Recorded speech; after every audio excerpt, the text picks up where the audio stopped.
Hi, welcome back. I'm going to be looking at two different air combat games from Tumbling Dice. The first one is Mig Alley, the other one is Mighty Fortress.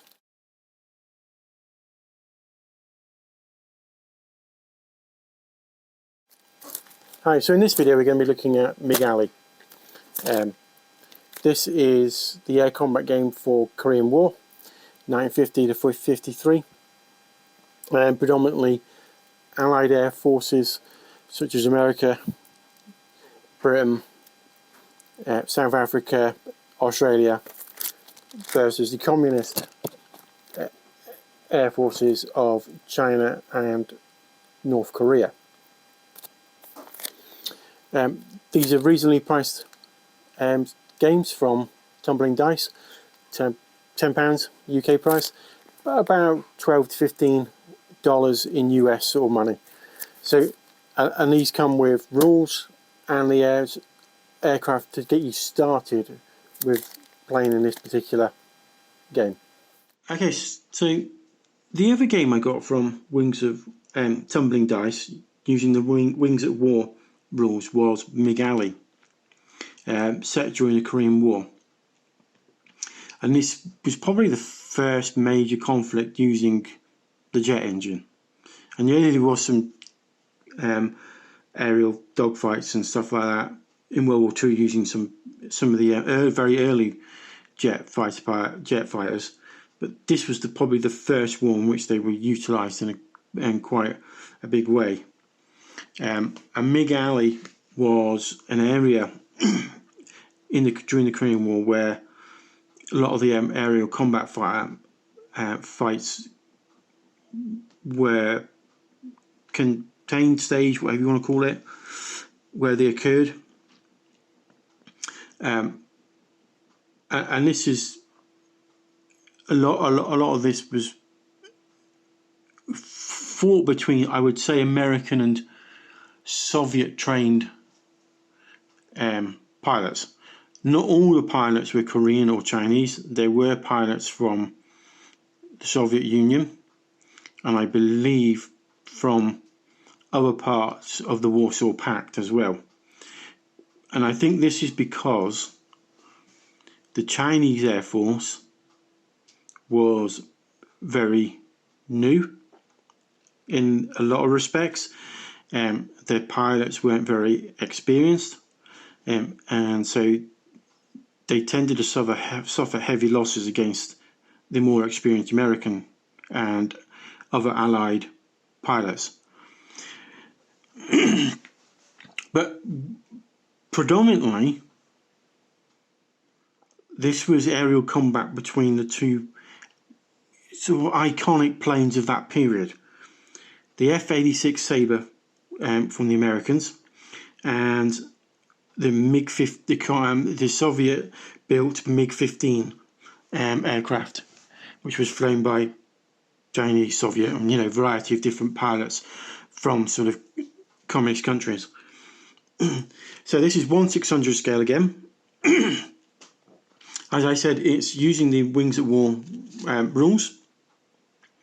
You get all of your rules in this small little book, and we'll get on to that in a minute. But let's take a look at the aircraft in question. So,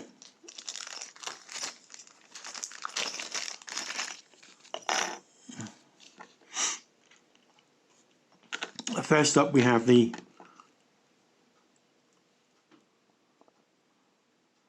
iconic aircraft of the time. I believe this is the MiG-15.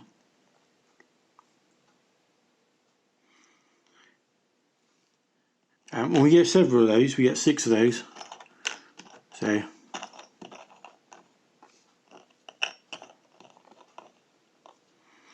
we get six MiG-15s. There is some flash on these aircraft. You'll find some flash on all of these. I mean, they're quite small miniatures, so don't be surprised if there's a little bits of flash on them. Nice little aircraft. very good for its day. Then we're going to look at its counterpart.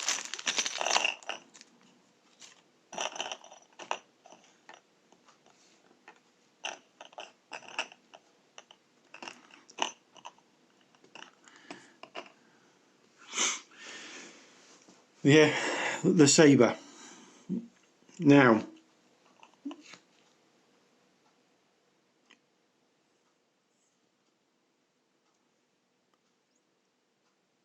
again, nice little models.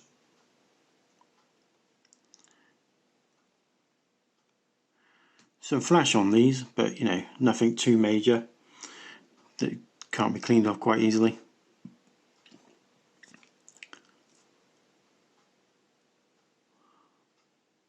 Plenty of detail on there.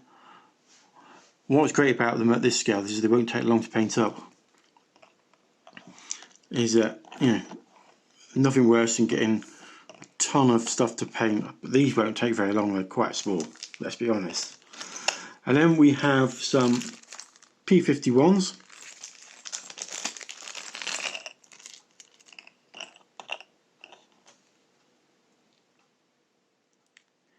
Again, nice little aircraft. You will find some flash on some of these, but not too bad. And there are 6 of these ones. So yeah, there. And then we got 6 Yak 9s. These were a Russian plane, Soviet built.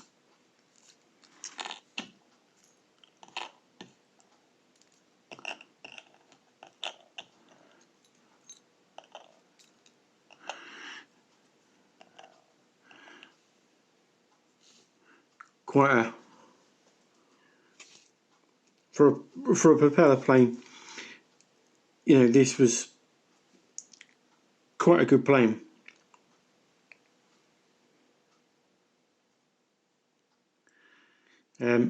Saw quite a bit of service in the Soviet and Warsaw Pact and other communist countries.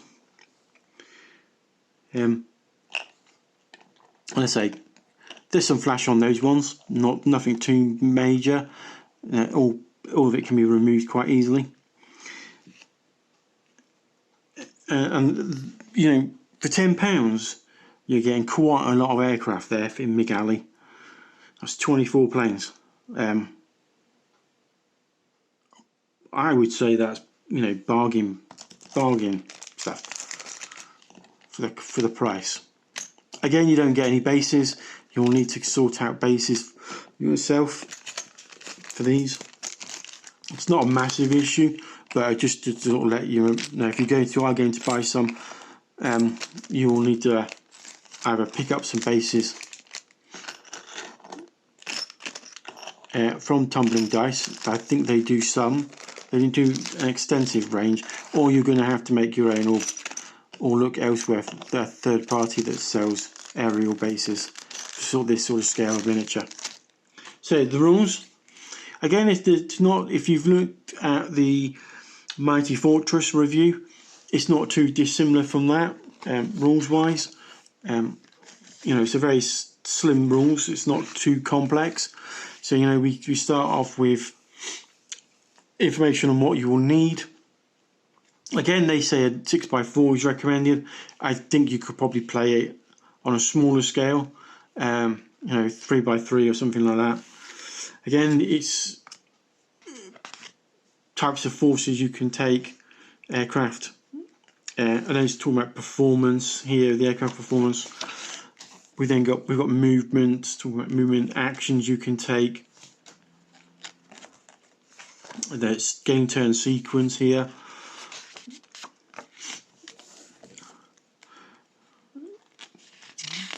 Talks about leaving the playing area, air-to-air gunfire combat.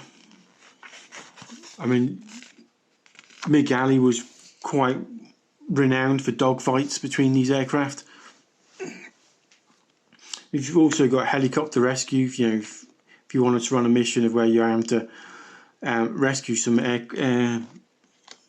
pilots that have been shot down. Victory points, that sort of information is there. And again, at the end, at the back, it gives us all of the aircraft that were used and you could add to this game. Most of these are available from Tumbling Dice, and separately all these been aircraft, all metal. So as you can see, for the UN forces, you've got a really extensive range of aircraft to choose from. You've got the aircraft that were flown by the Australian Air Force and Navy, such as the Meteor. So bring in some Meteors into it. We've got stuff that are flown by South Africa, South Korea. We've got carrier aircraft like Corsairs that were used by the US Navy and the Marine Corps. We've also got some of the stuff that are used by the Royal Navy. So you've got a good range of things to expand on if you wanted to expand on the game and bring in new aircraft. And likewise, you've got a list of some of the other aircraft used by the communist forces, such as the stuff that were flown by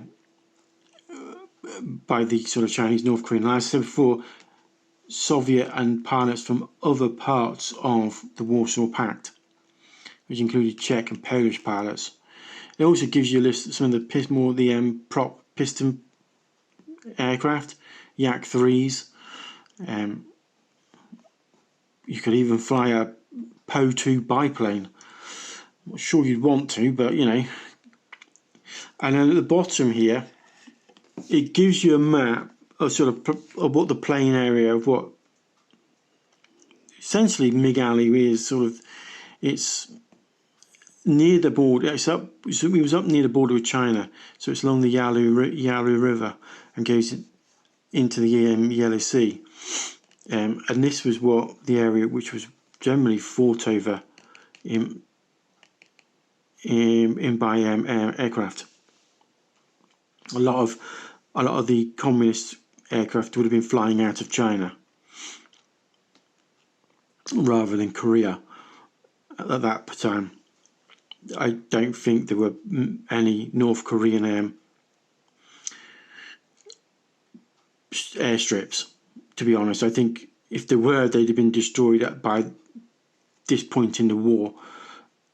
And most airstrips were based in China, so they were flying out of China across, the border into North Korea. Anyway, it's a nice little game. If you fancy taking up into the air in Korea, then this is a perfect little set of rules to do so. And like I said, it's £10, roughly about $15, I would say, in US money. And for the price, you get quite a lot. There's just quite an easy set of rules to digest and learn.